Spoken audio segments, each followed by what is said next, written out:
ကားလေးလိုင်စင်တက်တန်းတူပါမယ်2568ကနေ2569ကိုခုအိမ်ကနေစထွက်ပါပြီ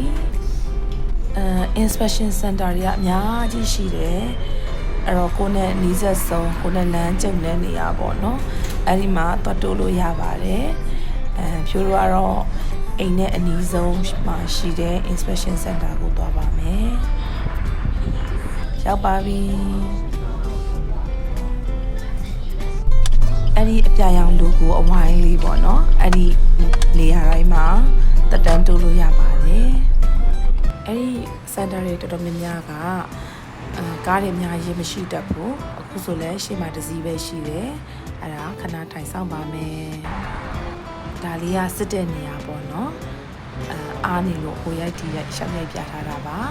အဲ့ဒီမှာစစ်ပြီးရင်ဒါပြီးသွားတဲ့ကားပါပြီးသွားပြီကိုအလဲရောက်တော့မယ်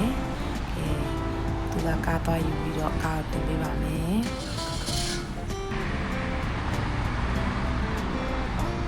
ခုကကားရှိမိကြီးတွေကိုအရင်စစ်ပါတယ်ပြီးရင်ဘောနက်ဖုံးလမ်းပြီးပါတယ်စစ်လဲတော့မသိဘူးเนาะစစ်တယ်ဒီမှာလေကားလိုက်စင်တက်တန်းတိုးတဲ့ဟာတော်တော်ကိုလွယ်တယ်ဒီလားအချိန်လဲကုန်သက်တာတယ်လူလဲမပင်ပန်းဘူးရမ်းလဲမြန်တယ်